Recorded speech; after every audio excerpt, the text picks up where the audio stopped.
When the bells of freedom rang in July of 1776 throughout the 13 colonies of the newly proclaimed independent states of America, their sweet sound did not reach all Americans.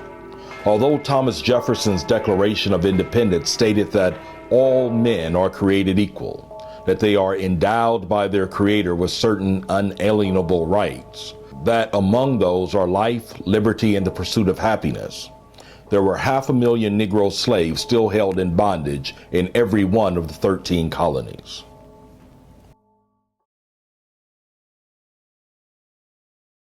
Jefferson's first draft had described slavery as against the most sacred rights of life and liberty. He called it this assemblage of horrors, this market where men are bought and sold. But to appease the southern states, all language against slavery was removed, and the final wording of the Declaration was approved by the Continental Congress on July the 4th. Although slavery in the 9 northern states was gradually on the decline, the issue was nothing new to the Americas.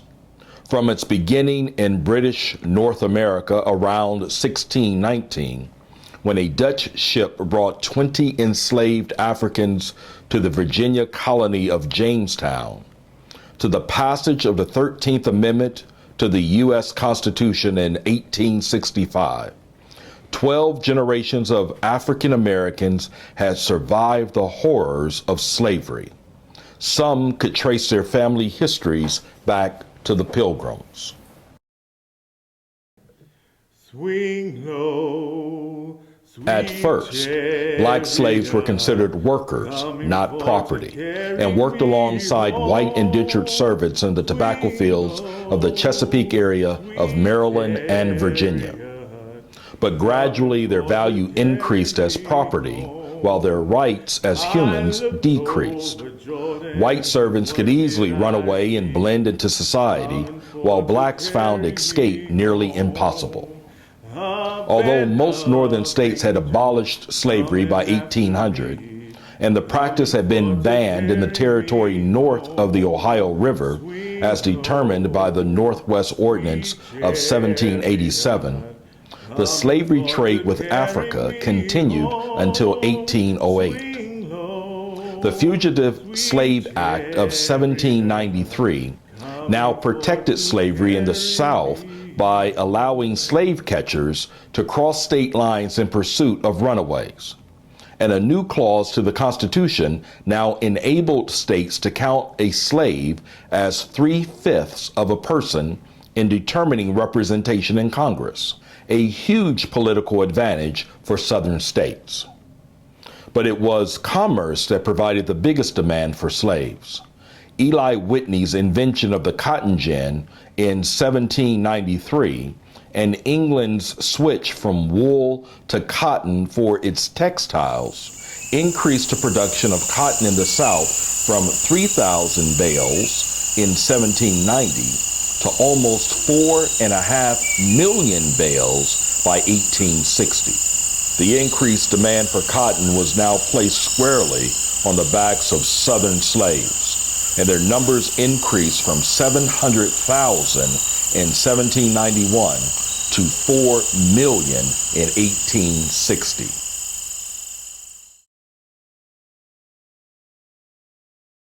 Even under brutal conditions, African Americans endured slavery and established a culture centered around the family. In most cases, families lived together, worked together, and survived together. Family histories were told and survival techniques were taught, such as putting on the massa by acting silly to fool the master while silently mocking him. Religion was a great source of strength. As generations were distanced from their original African religions, most slaves converted to Christianity during a period known as the Great Awakening of the mid-1700s, and developed their own unique version centered around song and dance. Steal away, steal away, steal away.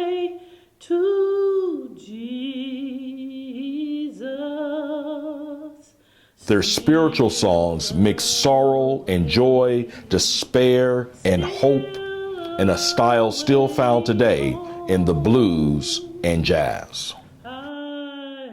But for the slaves, there was always the threat of punishment, given in the form of whips, chains, branding irons, or worse, being sold on the auction block and separated from the family. From the beginnings of slavery in America, there were rebellions. Most were unsuccessful and led to harsher treatment, but the larger rebellions, such as Nat Turner's rebellion in Virginia in 1831, gained national attention. For those slaves for whom conditions were intolerable, there was always the thought of escape on foot.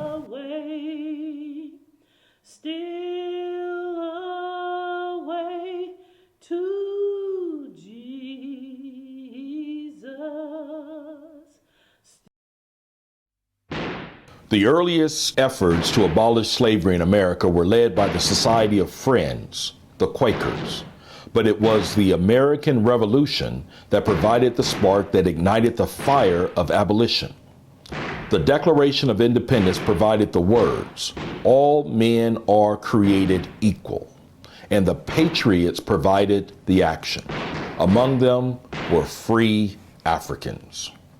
The irony of the existence of slavery under a free society was not lost on the framers of the nation. Pennsylvanian Benjamin Rush, a signer of the Declaration, stated, "It would be useless for us to denounce the servitude to which the Parliament of Great Britain wishes to reduce us, while we continue to keep our fellow creatures in slavery just because their color is different."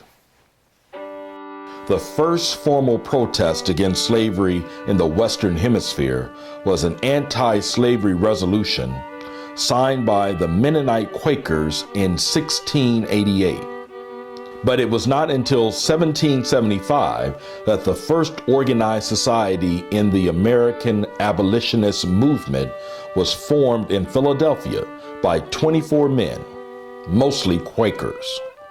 It included Patriot Thomas Paine among its founders. In 1784, the society was reorganized as the Pennsylvania Society for Promoting the Abolition of Slavery and for the Relief of Free Negroes Unlawfully Held in Bondage, later shortened to the Philadelphia Abolition Society, with Benjamin Franklin as its president.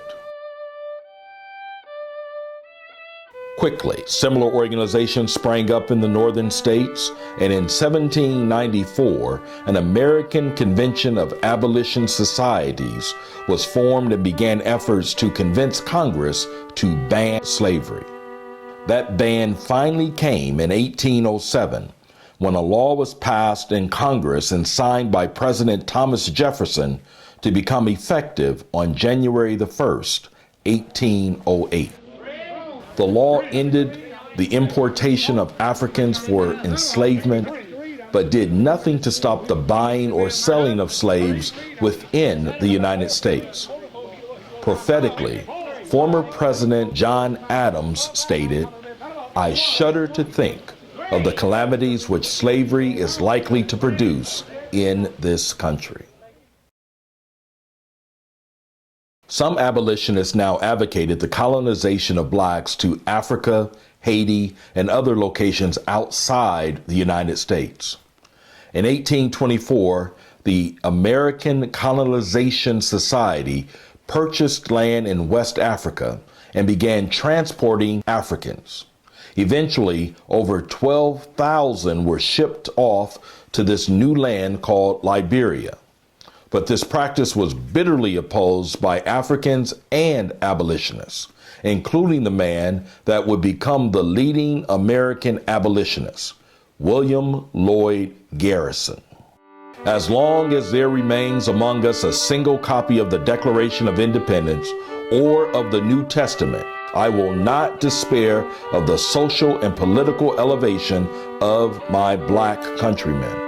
Garrison's early experience as a writer and co-editor with Benjamin Lundy of the Quaker Genius of Universal Emancipation and his passion for speaking out against slavery led to his founding a weekly newspaper of his own, The Liberator. In the first issue, Garrison wrote, "I am in earnest. I will not equivocate. I will not excuse. I will not retreat a single inch, and I will be heard." He wasted no time in putting his words into action. In 1832, he founded the New England Anti-Slavery Society, and the next year, he co-founded the American Anti-Slavery Society. In 1840, he founded a third organization, the Friends of Universal Reform. The abolition movement had found its voice. When the sun comes back, While the gospel of abolition was spreading throughout the country by the written and spoken word, the plight of slaves remained the same. But then came the actions of courageous Americans willing to help those in bondage escape their chains. Geography had provided natural pathways from the south along three parallel mountain ranges, the Cumberland, the Allegheny, and the Blue Ridge. By following the intervening valleys north, determined runaway slaves could find freedom. Before 1830, many runaways returned to the plantation after searching unsuccessfully for their families or living in constant fear of capture. But gradually, they headed north to free states or to Canada, where slavery had been banned since 1793. Early efforts to assist runaway slaves were found with the Quakers, and by 1830, a secret system of safe houses and hiding places had developed mostly in the Midwestern states of Pennsylvania, Ohio, Indiana, and Illinois. Somewhere around 1830, there was a slave who was named Tice David, and he escaped across the river, and his owner came to find him. He saw his slave swimming across the river, and when he got here, he couldn't find him. And so when he went back to Kentucky, the people said, well, what happened to him? And he said, I don't know. He must have disappeared in some, underground network or some underground tunnel. And then the railroad part of it came later. But it was an underground network in the very beginning.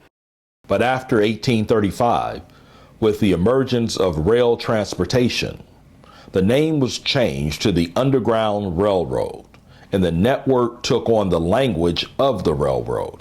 Safe houses were called stations. Those providing shelter in the safe houses were station masters, and those moving runaways from station to station were called conductors.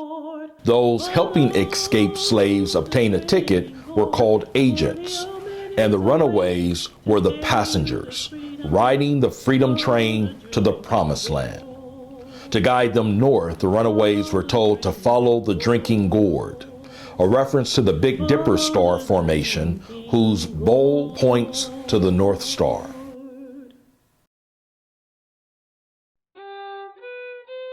Slavery was banned in the Ohio Territory with the passage of the Northwest Ordinance of 1787. There shall be neither slavery nor involuntary servitude in the said territory otherwise than in the punishment of crimes. Opposition to the no slavery provision felt that it would create a hardship for the state of Virginia, which had ceded the land to the new government. At a legislative session in Cincinnati in 1799, petitions were presented from Virginia Revolutionary War officers who owned the land and wanted to settle there with their slaves. The petitions were rejected with the argument that if slavery were permitted in the new territory, the North might become a rival of the South in the production of tobacco and indigo. In 1803, the Constitution of the newly formed state of Ohio contained the same language in its Bill of Rights regarding slavery as the Northwest Ordinance.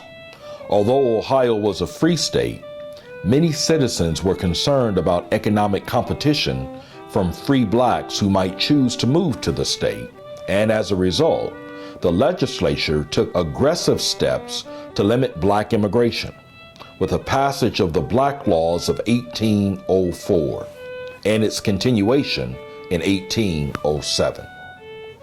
Along with other restrictions, the laws required blacks to prove that they were not slaves and to find at least two people who would guarantee a surety of $500 for their good behavior. These repressive laws sowed the seeds of anti-slavery sentiments and efforts to assist fugitive slaves in their search for freedom. The southern border of the new state of Ohio was formed by a 1,000-mile-long stretch of the Ohio River, thereby creating a border between free states and slave states. Soon, a vast network of underground railroad routes developed in Ohio, with, according to historian Wilbur Siebert, about 3,000 miles of trails with no less than 23 ports of entry on the Ohio River and 5 outlets along Lake Erie. He estimated that between 1830 and 1860, more than 40,000 runaways may have been aided by Ohio citizens, and, without a doubt, the 50 miles between Cincinnati and Ripley was the most active.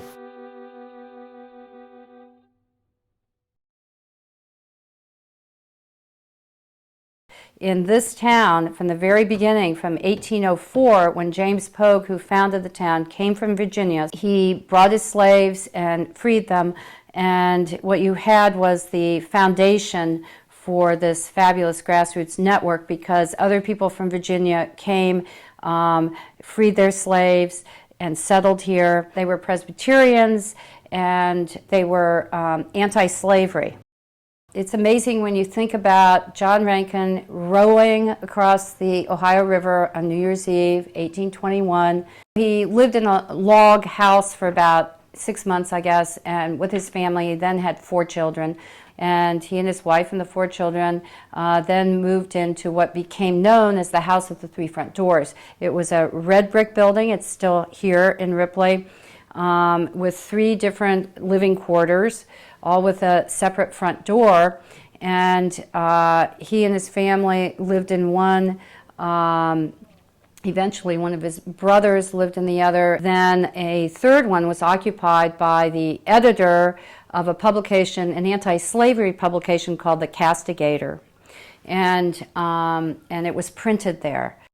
By 1829, he moved to the top of a 600-foot hill that sort of looks over the Ohio River, 5 bends of the Ohio River, actually, and that it gave him incredible visibility that made him and his family much safer.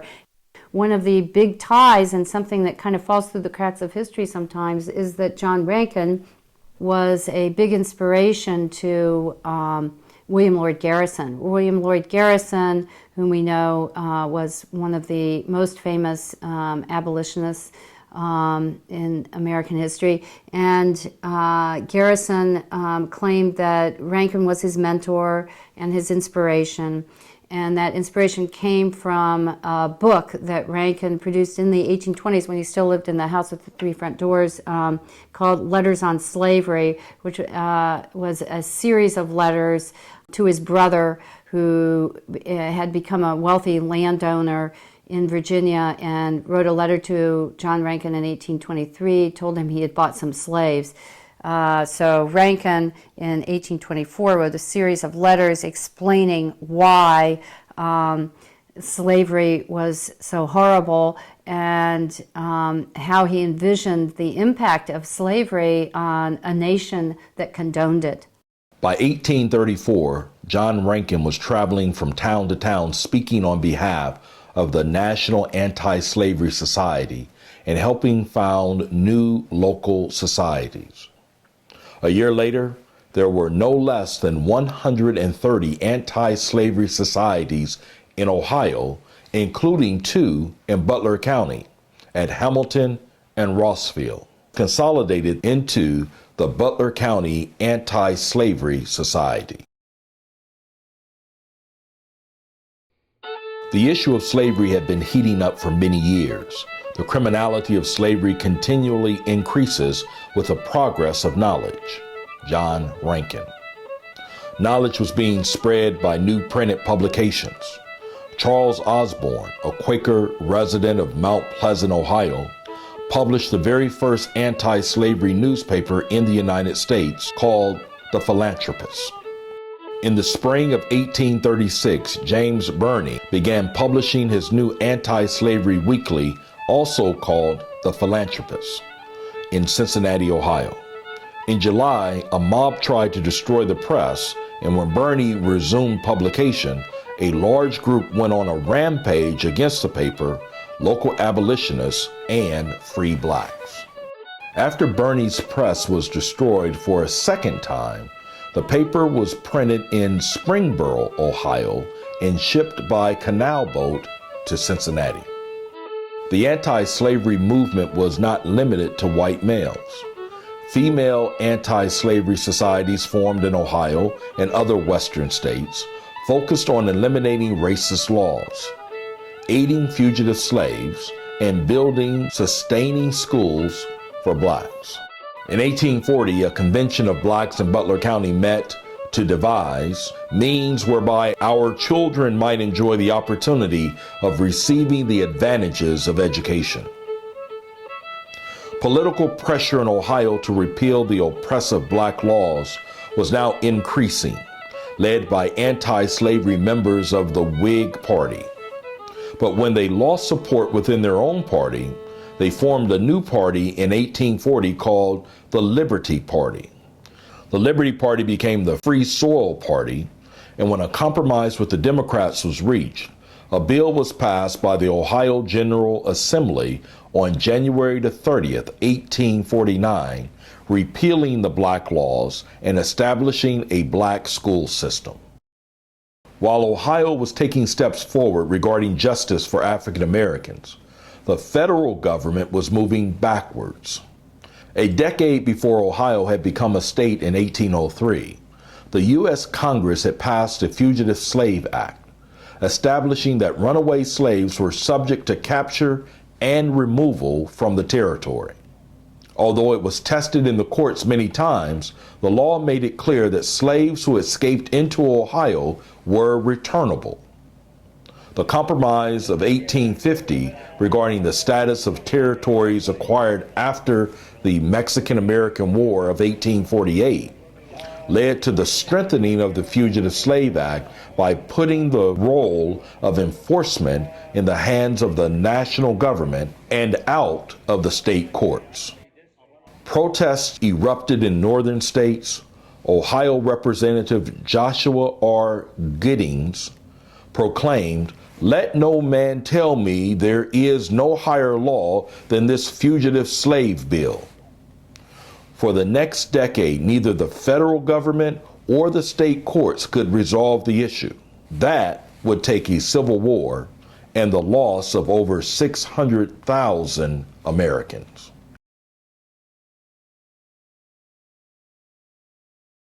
As a direct result of the Fugitive Slave Act of 1850, the number of fugitives escaping to the north increased from 3 to 5 times as many as before.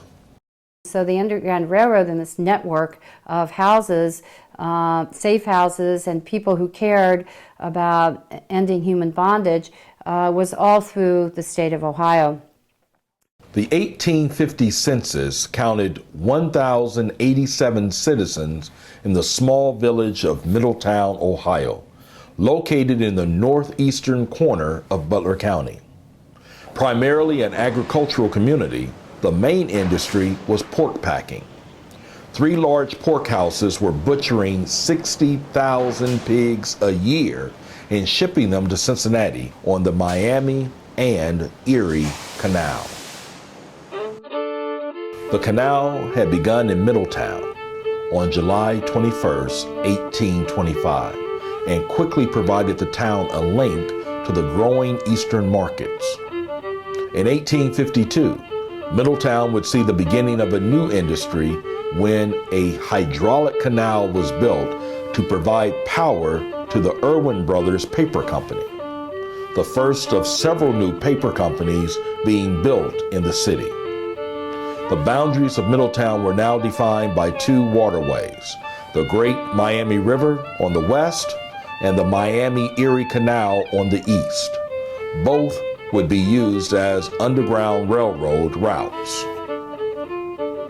Ohio's north-south rivers provided natural pathways for fugitive slaves traveling north from the Ohio River. Following the Great Miami River through Hamilton and Butler counties would lead to nearby well-known safe communities such as West Elkton and Preble County and Springboro in Warren County. It is only natural that runaways would also use Ohio's canals since they formed important passenger transportation routes before the completion of statewide rail systems in the early 1850s. The canals provided a faster means of travel with the opportunity to be hidden on freight boats. On foot, runaways often followed canal toll paths, which were much safer than public roads. In many sections, the canal had been carved through dense forest, and it was easy to jump off the tow path and hide in the undergrowth when danger was imminent. Safe stations were often a day's journey apart, and those traveling the eastern route through Butler County would have come north from Cincinnati through Hamilton to Middletown and on to Germantown. This route was dangerous, however. But scattered throughout the county were those willing to help fugitive slaves find their way. Somebody's knocking. In Middletown, Ohio, there was Dr. Andrew Campbell, a native of nearby Franklin. Campbell graduated from the Medical School of Ohio in 1830 and opened an office in Middletown a year later, treating both whites and blacks. In 1835, he married Laura Reynolds, the daughter of early Middletown merchant John Reynolds.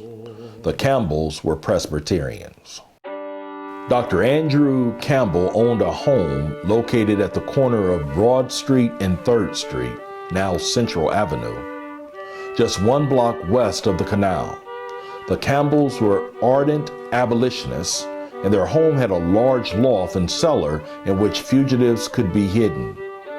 In 1843, while the home was an underground station, the Campbells' son, James Edwin, was born.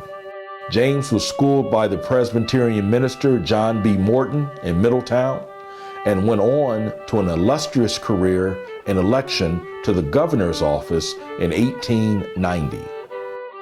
North of town along the canal were the homes of Samuel Bunnell and Francis J. Titus, also recognized as safe homes. Most fugitive slaves traveling on the canal would arrive just north of the city limits at a wooded area where Main Street began. Along North Main was a local settlement of free blacks who willingly assisted those on Freedom's Trail.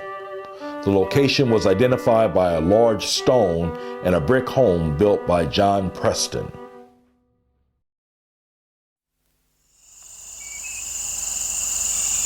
As the 19th century began, there were just 337 African Americans living in the Ohio Territory, most of them free.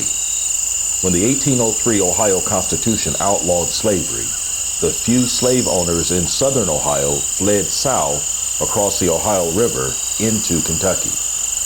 The free African Americans had settled in Ohio by several means. After the Revolutionary War, some veterans moved to the Ohio Territory, having been offered land in the West for their services.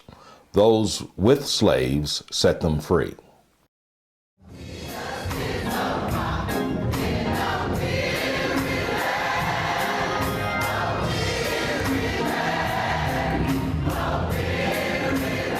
Slaveholding Southerners who turned sympathetic to the evils of slavery also moved north and set their slaves free or freed them in their wills.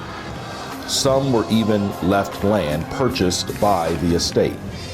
In 1805, about 800 Quakers from Virginia and the Carolinas moved to Ohio and freed their slaves. Most of the free African Americans who settled in Ohio in the early 1800s came from the bordering states of Kentucky and Virginia. In the next decade, the population of ex-slaves in Ohio increased by over 450%. Most were living in 8 southern Ohio counties. Cincinnati had the largest black population, and 70% had come from slave states. For the next 3 decades, the free black population doubled each decade. In 1800, a free African American named Bambo Harris settled in what became Madison Township. Most African Americans migrating into Ohio settled in the larger cities like Cincinnati, where they might find jobs or at least a safe haven. But Harris chose an area west of the Great Miami River near a small settlement begun by pioneer Daniel Doty. Harris was an engineer from the east where he had built several mills. Along Elk Creek, he built the first grits mill in the area, and later a second mill on 40 acres sold to him from William Baldwin. Bambo Harris continued to operate mills for over 50 years. On November the 2nd, 1802, the same day the first Constitutional Convention was meeting in Chillicothe for the purpose of forming a constitution and state government, New Jersey native Stephen Vail traveled from his small settlement on the Great Miami River to Cincinnati to file the plaque for a new village that he called Middletown. He also placed an advertisement in the Cincinnati newspaper to attract new settlers. Middletown. The subscriber has laid off a town on the eastern bank of the Great Miami River, about 1 mile above the Big Prairie, where lots are now offered for sale. The settlement already had a grits mill, a sawmill, and a fulling mill, and new families were arriving at a steady pace. By 1803, Ohio had become a state, and Hamilton County was split into 2 counties, with Middletown located in the new Butler County. The town grew slowly, adding additional mills, churches, roads, a school, and a post office. In the 1820 U.S. Census, the first for Middletown, there were 314 residents counted, including the 7-member household of Abram Rice, thought to be Middletown's first African-American family. By the 1830 census, the population had almost doubled, but there were no African Americans listed, perhaps due to the increasing restrictive black laws passed in 1807, only 4 years after Ohio had entered the Union as a free state. During the next decade, the black laws were constantly challenged in courts, and in the 1840 census, Middletown had a population of 809 with 3 households of 12 free colored, as they were listed then. By the beginning of the Civil War in 1861, Middletown's population had risen to over 2,000, with 8 households of 27 free colored. Between 1830 and 1860, the names of free African Americans as heads of households included Thomas Hawkins, Simon Hawkins, Christian Toner, Thomas Holston, George Davis, Richard Armstead, James Hardy, James Burgett, William Merritt, Alan Mitchell, Phoebe Nutter, Emma Smith, Thomas Miller, Richard Edwards, and John Robeson. These names form the nucleus of a rich heritage of African American culture yet to come in Middletown, Ohio.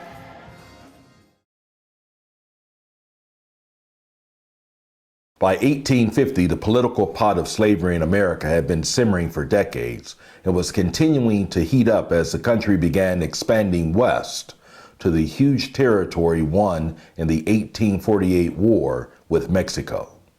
A fierce debate raged over whether the territory should be free or slave. The Compromise of 1850 settled the matter, but only temporarily. In the North, the evils of slavery were brought into thousands of homes with the publishing of Uncle Tom's Cabin, the 1852 novel by Harriet Beecher Stowe.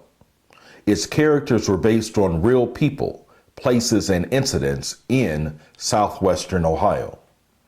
In 1854, the Kansas-Nebraska Act set in motion the events which would lead to revolution and war. The act empowered territorial legislators to decide for themselves whether slavery should exist within their jurisdiction. Abolitionists and pro-slavery men, both fully armed, met head-on in Bleeding, Kansas, in what could be considered the first battle of the Civil War. The Dred Scott case of 1857 struck a blow for the abolitionist movement when the Supreme Court ruled that a slaveholder could retain title to his slaves wherever he took them. When fanatic abolitionist John Brown and a small band of men raided the federal arsenal at Harper's Ferry, West Virginia, in October 1859, the potential for violence on a national scale was brought one step closer. Brown was caught, tried for treason, and hanged, exclaiming that if his life needed to be sacrificed to end slavery, I say, let it be done. The pot was now at full boil, and it would explode with the election of an Illinois congressman, Abraham Lincoln, to the presidency in 1860. Lincoln was a member of the newly formed Republican Party, whose platform was solidly anti-slavery. Before Lincoln could even take office, South Carolina voted to secede from the Union and sent troops to seize the federal arsenal in Charleston. In rapid succession, 10 more states seceded. A government of Confederate states was formed. Fort Sumter in the harbor of Charleston was bombarded, and President Lincoln proclaimed a state of insurrection. The American Civil War had begun. On April 15th, President Lincoln called for 75,000 volunteers to serve for 3 months, obviously assuming the rebellion would be put down quickly. Free African Americans in the North were rejected for service. Butler County men were quick to respond to the call. Within the week, the Jackson Guards of Hamilton left by train for Columbus to join the 1st Ohio Volunteer Infantry Regiment. As the war raged on, one bloody battle after another, casualty rates continued to climb and the call for more troops continued. Former slave Frederick Douglass questioned why the Union generals persistently refused to receive the very class of men which have a deeper interest in the defeat and humiliation of the rebels than all others. Once let the black man get upon his person the brass letters U.S., let him get an eagle on his button and a musket on his shoulder and bullets in his pockets, and there is no power on earth which can deny that he has earned his citizenship in the United States. But official enrollment of African Americans began only after the September 1862 issuance of the Emancipation Proclamation. Over 40 black men from Butler County volunteered immediately. 9 men served with the famed 54th Massachusetts Infantry Regiment, whose assault on Fort Wagner on July 18, 1863, was made famous in the 1989 movie Glory. Another 9 men served with the 127th Ohio Volunteer Infantry Regiment, the first all-black regiment from Ohio, formed in 1863. In all, over 180,000 African Americans, both free and runaway slaves, served with the Union Army and Navy during the Civil War. over 36,000 died. In the South, slaves were pressed into military labor, and while the idea of arming slaves was discussed but never accepted as official policy by the Confederate government, there were some militia units of free men of color raised in Louisiana and reports of others fighting in various battles.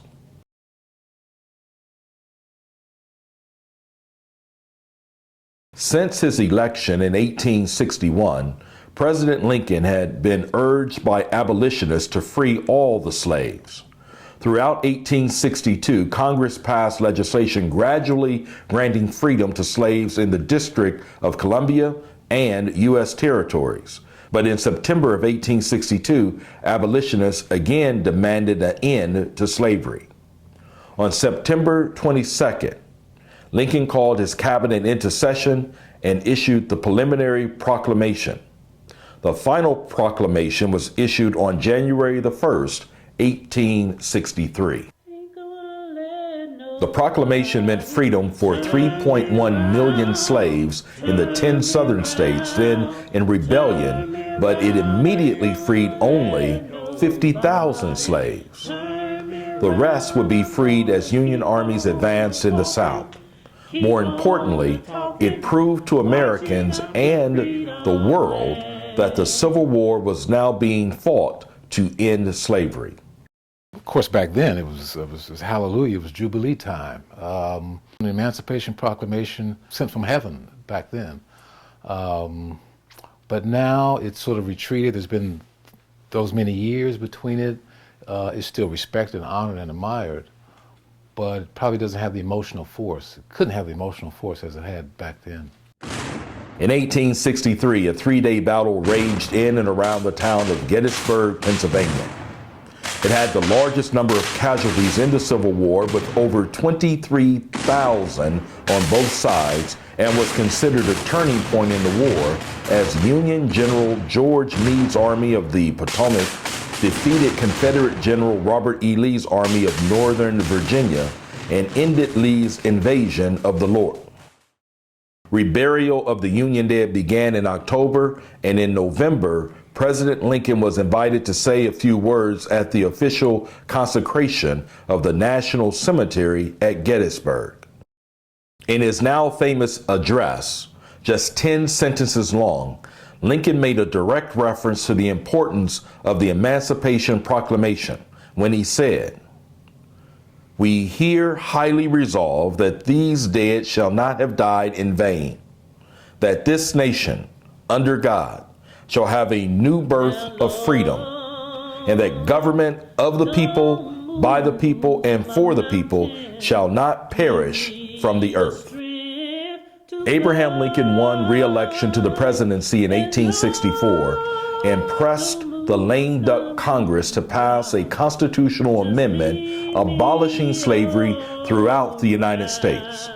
In January 1865, Congress sent the amendment to the states for ratification, and it was adopted on December the 6th, 1865. African Americans had traveled the long path from slavery to freedom for 146 years, but as proclaimed in a famous speech over 100 years later, there would still be some difficult days ahead.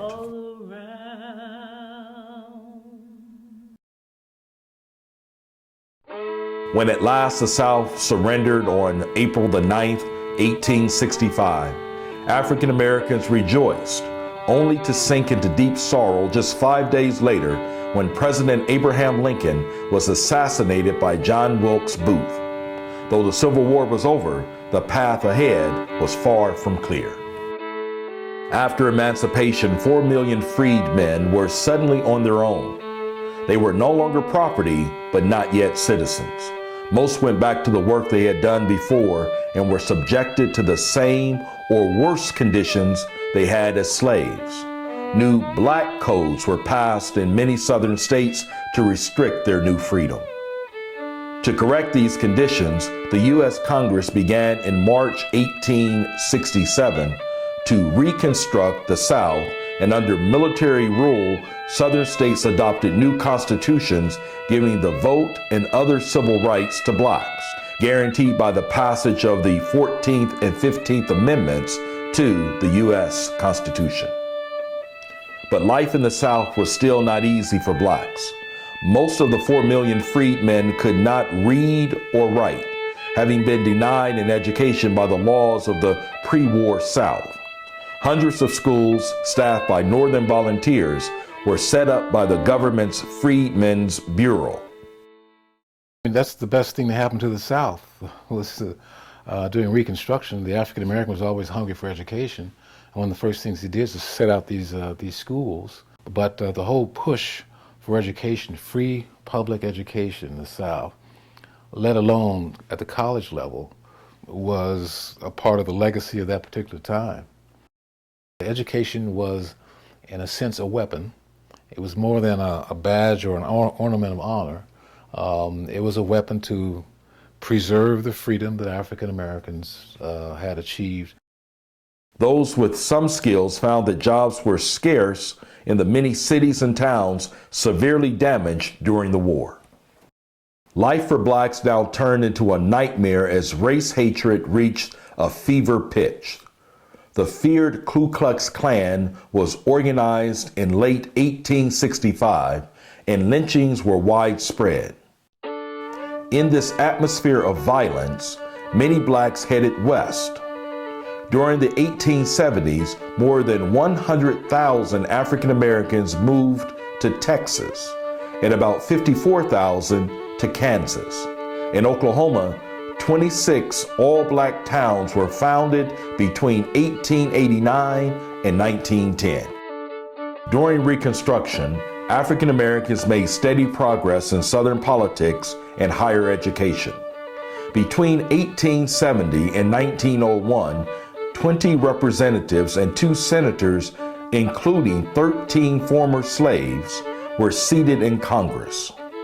Together with churches and the Freedmen's Bureau, the Black liberal arts colleges of Fisk in Nashville, Tennessee, and Howard in Washington, D.C. were founded, and on July the 4th, 1881, the Tuskegee Normal School for Colored Teachers was founded in Tuskegee, Alabama by a former slave and a former slave owner. It later became Tuskegee Institute under the leadership of Booker T. Washington. And what's interesting about Booker T. Washington is that he preached the gospel of the toothbrush. He preached the gospel of physical hygiene. He preached the gospel of moral upstandingness.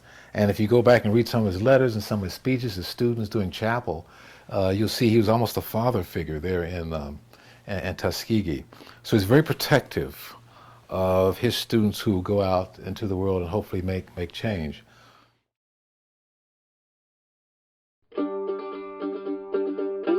In Ohio, the population of African Americans increased dramatically from about 40,000 at the end of the Civil War to over 63,000 by 1870 and 97,000 by 1900.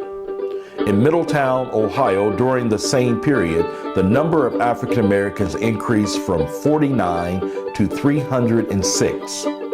Most adult males worked as day laborers or farmhands, and adult females held jobs as washerwomen and domestic servants. By 1880, some black males were working in the local businesses, flour mills, slaughterhouses, blacksmith shops, and by 1900, blacks had begun to be hired by the local paper and tobacco companies. But as the 20th century dawned, Middletown was about to experience a major change when a new industry came to town. On July the 12th, 1900, a groundbreaking ceremony took place in Doty's Grove off Curtis Street.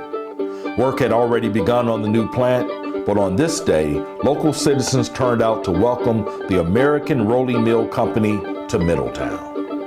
The new industry was to be the first fully integrated steel company in the country by producing steel and fabricating it into steel roofing materials, all in one plant.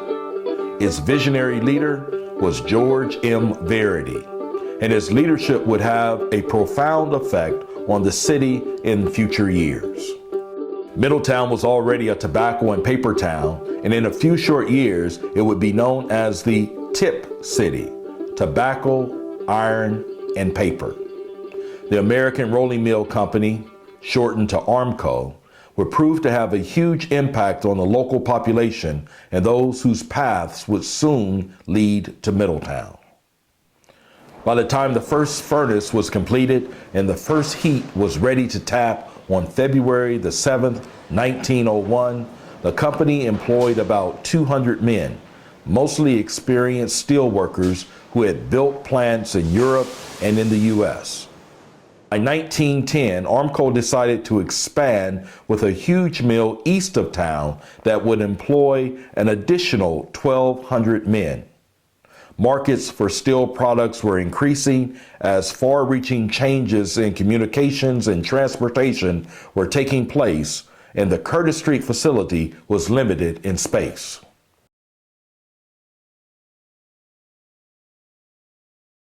In 1914, ARMCO Steel was surviving a national financial depression when on June 28, Austrian Archduke Ferdinand and his wife were assassinated and war broke out in Europe. America remained neutral, but its industrial might geared up to help the Allied forces. On October 15, 1915, ARMCO received an order for 1 million 3-inch shells. By the time America entered World War I in April 1917, the company was at full speed, producing over 200,000 tons of steel and millions of war products. When the war began, there were 500 foreign workers at ARMCO, but many found that they were no longer welcome in the United States and returned to Europe. The company now needed labor and looked to the South. Since time was critical, ARMCO sent company representatives to the southern states to recruit those looking for work. From the Kentucky and Tennessee hills came white workers, and from the farms of the Deep South came African American. ARMCO built several concrete and steel dormitories to house the African American men until adequate housing could be provided for their families. Additional facilities included a recreation hall, a laundry, a medical dispensary, a barbershop, and a bathhouse. Educational programs were initiated to help many men learn to read and write. Leroy W. Robbins was hired to direct programs and schedule activities for the workers on their off-work hours. The camp eventually housed over 900 men.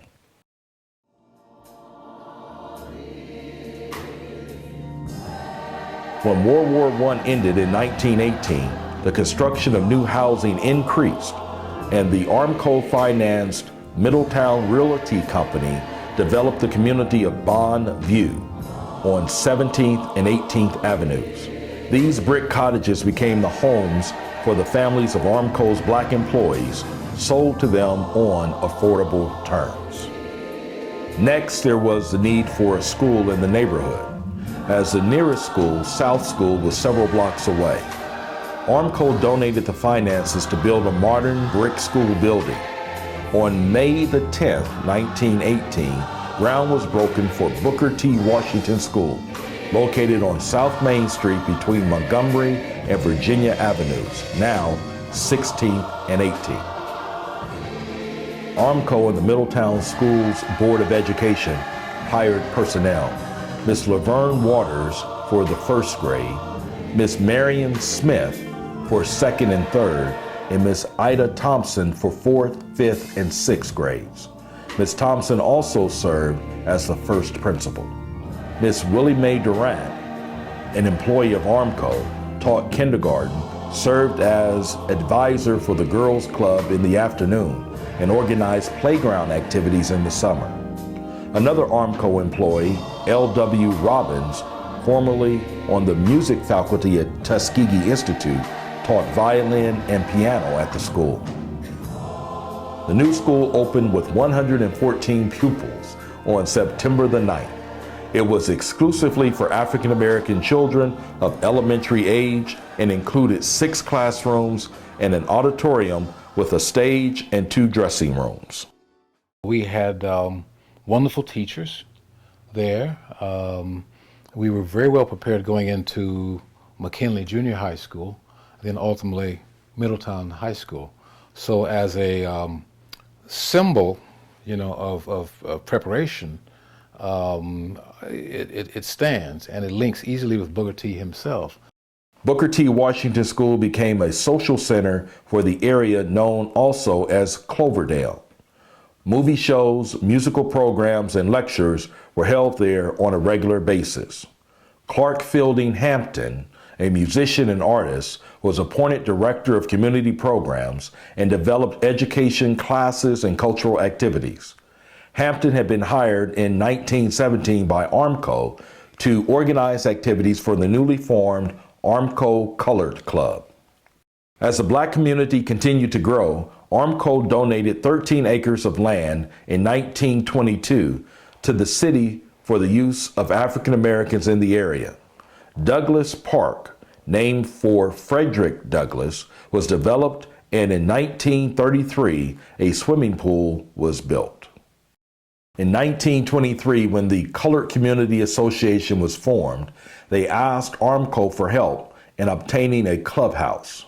Mr. Verity requested the organization become chartered, and in February 1925, they became officially organized.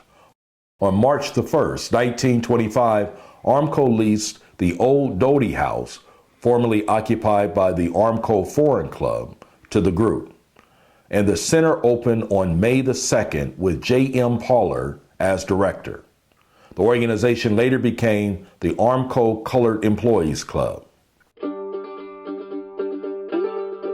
During the second decade of the 20th century, the population of Middletown almost doubled, while the African American population tripled, increasing from 405 to 1,337. In the next decade, it would double again to 2,805. In December 1929, an industrial survey of Middletown revealed that the African American population was now almost 8% of the total city population. Of the 804 males listed, 506 were working at Armco. African Americans now settled into a community within the larger community. In many city blocks, white and black families lived next to one another. But most blacks still lived in the southern part of the city around the housing development built a decade before, or in the original black area on North Main Street. The primary social organization was the church, of which there were 6. The oldest being Bethel AME, established in 1870. The professions listed in the survey included 2 doctors, 2 dentists, 5 school teachers, and 9 ministers. Black-owned businesses included 3 grocery stores, 2 pool rooms, 5 barbershops, 2 hairdressing parlors, and 2 restaurants. For African Americans living in Middletown, Ohio, in 1930, and their ancestors going back 3 centuries, the paths to freedom had taken many forms. On ships sailing the Atlantic from Africa to America, down endless rows of cotton on southern plantations, on foot through forests at night guided by the North Star, on horseback, in wagons and canal boats through northern states, marching in step to fierce battles, and by trains and automobiles seeking better jobs and lives, but always searching for the freedom and equality guaranteed by the country's original Declaration of Independence. And while the path would end for many in the cities and towns like Middletown scattered across the country, their quest for life, liberty, and happiness would continue. And so the question is, how was hope kept alive, and who were the people who helped to do that? Families, of course, ministers, of course, teachers are very important in doing that and saying basically that there is a future for you, young man and young woman, a future for the group down the road. So We have to locate those people in every generation and sort of say thanks.